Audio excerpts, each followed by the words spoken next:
Hey, what's up, guys? Back here with another video, and I'm gonna pretend that I've been getting a lot of comments and likes and people asking me, "Hey, I want to see a walk around in your Jeep. I want to see more of my Jeep." I'd love to say that, but unfortunately, I have no subscribers and no comments either.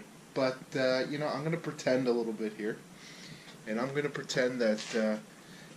You guys really want to see the ins and outs of this Jeep, so that's what this video is going to be. Alright, so I mentioned this briefly in my first video, and this is a 1981 CJ7, and I bought it off of Craigslist. I think I paid maybe $4,600. Probably in 2008, something like that. And it's a really, it was basically how you see it now, aesthetically. It had some smaller tires, although these tires really aren't that big either. But it had some like almost car tire on it. I think it was like a 29-inch tire. But it had, on the outside, it was the same, body looked like this, same color, had these Nerf bars, all these aftermarket mirrors and the aftermarket chrome was all there. I haven't done too much aesthetically. This diamond plate was all there. I've been just trying to get it back to stock because it's, it had a lot of little things wrong. The engine, it's a 258 straight six, what all of them have basically. When I got it, it had the original carburetor on it, and never ran right, as you all know. And one of the first things I did was put the Weber conversion kit on it, and it ran good for a while. I'd say a couple years maybe, and it just never, and then it just got, I don't know whether I had exhaust leaks or it just got dirty and needed to be rebuilt, but at some point I just gave up. I couldn't tune that well. The engine was running terribly, so I put on this, it's a Motorcraft, I believe, 2100 carb. It's a Ford product. I mean, it runs great. You buy an adapter kit from Jegs, I believe it was, and it just runs great. It runs so smooth. It idles great. I'll start it up for you in a little bit. But this actually isn't my first Jeep. I've had two others. My first one was when I was 16. I had an 85 CJ7. Decent shape, holes in the floor, ran okay. It's kind of the Jeep I learned on. And then sold that, went to college. Sorry, had some technical difficulties there, but yeah, went to college. Got out of college and I bought an 81 CJ. And it was a total rust bucket, but that's where I learned how to really work on engines. Well, work on these engines. Got introduced to the Weber carb and the Nutter bypass and all that stuff, and really had that thing running well. And then had that for about 5-6 years, and sold it, and then got the bug again. Engines got introduced to the Weber carb and the Nutter bypass and all that stuff, and really had that thing running well. And then had that for about 5-6 years, and sold it, and then got the bug again, and I got this Jeep. It's really, this Jeep is the nicest shape out of all of them, so I keep it in the garage at all times. Never take it in the snow. There's so much salt around here. I don't want to risk anything. I don't take it on the beach. It's garage kept, and I just try to get this thing running. I'm trying to work out every kink and sort it out completely and just sort of preserve it. Eventually, I might sell it and get something else. But the family loves it. I love it, and it's just been running great. I've done a bunch of stuff to it, which I'm gonna go through. I'm gonna just walk around and look at every part and point out everything I've done. But it really runs great, and I want to start it up for you guys and let you listen. All right, so I hope this camera's in focus. Can see me. I haven't started this up in about a month, so I've had the battery disconnected. So let's see if it starts.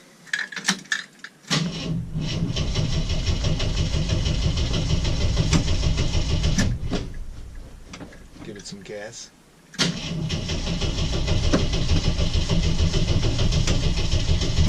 Maybe it's been about 2 months.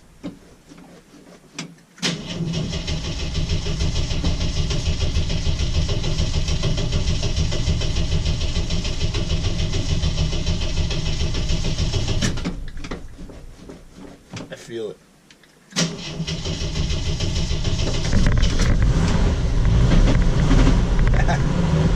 It's alive.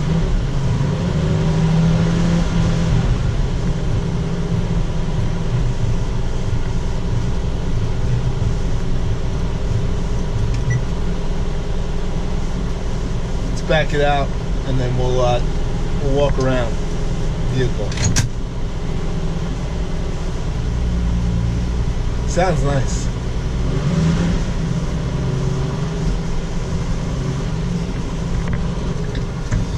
So let me go over a little bit of the interior. The gauges were pretty much as they are. Clock and the RPM were stock, I believe. The cluster was one of those Quadratech aftermarket Chinese-made clusters here. It looked terrible, so I found this on eBay and put that in. It all works great. This gauge was stock, the volt gauge. This is aftermarket. You can tell it doesn't look stock. And I'm having trouble getting the oil pressure to read right. It's all over the place. It had an aftermarket oil pressure gauge that was like a tube running to an oil pressure sensor through the firewall that somebody just hacked in there. I took that out and I wanted to put it back to stock with the original electronic, gauge, electric gauge rather. And I can't really get it to work right. Something I just haven't had interest in troubleshooting too far. What's kind of weird different from all my other Jeeps is it has an SR4 transmission, and I recently bought a spare transmission off of eBay because it had a really good shifter assembly here.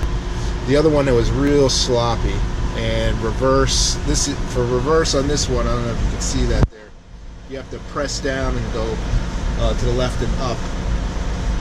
And the other one was so worn, you didn't have to press anymore. You couldn't find first. It was two gears were merging almost. So I found a really good condition for its age shifter assembly. So I basically bought the transmission just for that, and it works great. You can see I'll put it in reverse. I'll push down, over and up, and you can hear it snap out of it almost like a Lambo, but it clicking between gears. But you hear that come out. It's really tight for its age. The seats are probably aftermarket that somebody else put in. Carpet, I'm not sure if it's original or not. I don't think it is. The center console, kind of cheesy, but it matches.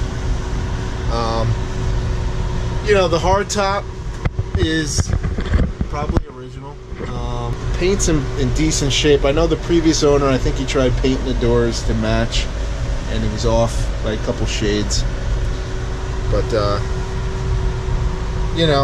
I've also had to replace all the horn mechanism, all the way taking the wheel off, all the blinker assembly, the whole thing was shot.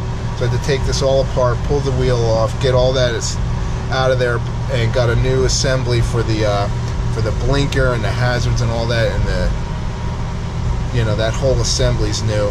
And then I had to do that like 3 times because my kids used to use this as a handle to get in, and I put a whole new assembly in. It was working perfect. Horn worked, blinkers worked, everything was brand new. They'd use this as a handle, rip it right out, and I had to start all over. That happened 2 or 3 times. I lost count. I think they know better now. And well, let me show you. Let's walk around the outside. Show you some stuff. So outside, what's kind of interesting is it doesn't have, and maybe somebody can let me know, I think I have an idea, but it doesn't have the raised lettering for Jeep. And I can only imagine that it's not the original tub, or they had to weld in, this part of the fender. I'm not sure, but it's definitely not original. I put this sticker on just to kind of fool people a little bit, but I'm not sure. It doesn't. I think it's just an aftermarket tub. I did a Carfax on it, and it said it was in a rollover in Kansas. So I'm not sure what the deal is. The rust isn't all that bad.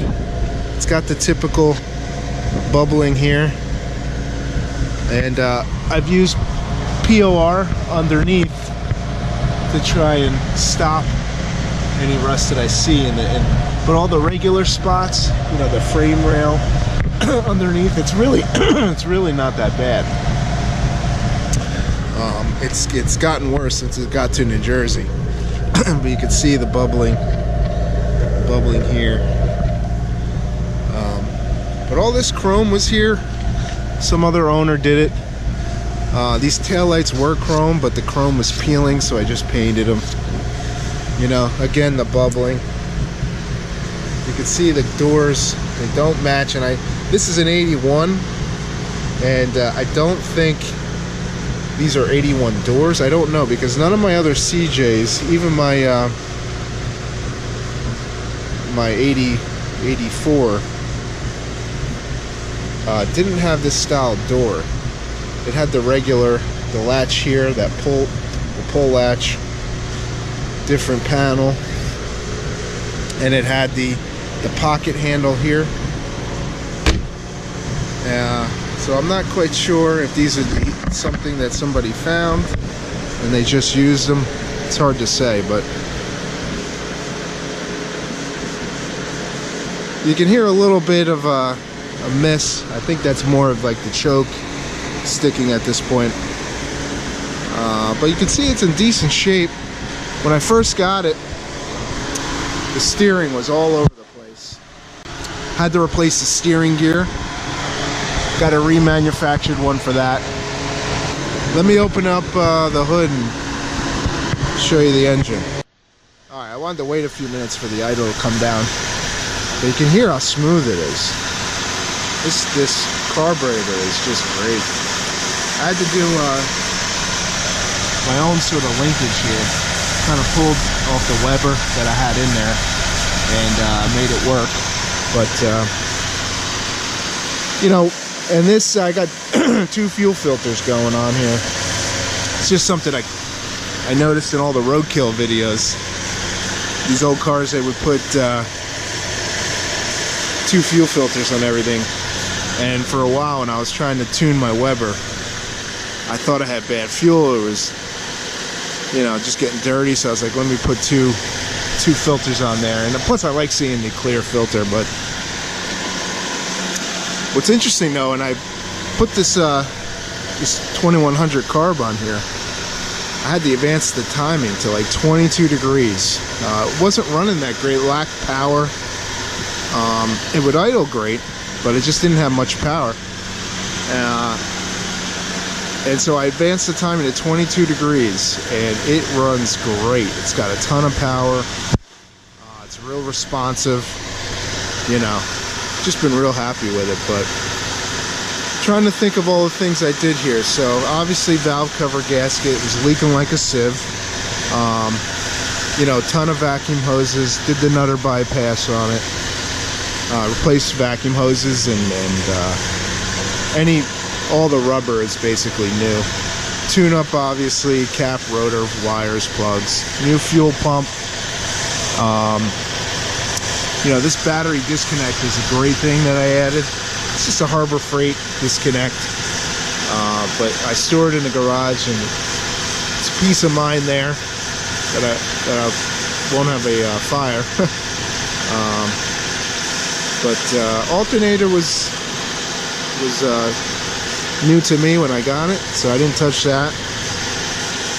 You know, I've been fixing the wiring. Wiring's been a mess. Just been hacked, so I've been going through that here and there, trying to get that working well. You know, it was missing a whole bunch of weird things, like the transmission wiring harness was missing. So, you know, no reverse lights. When you put it in full-wheel drive, the light on the dash wouldn't light up. It just didn't have the harness altogether. The harness that would go to the transfer case and the transmission. So I got that off of eBay and put that on.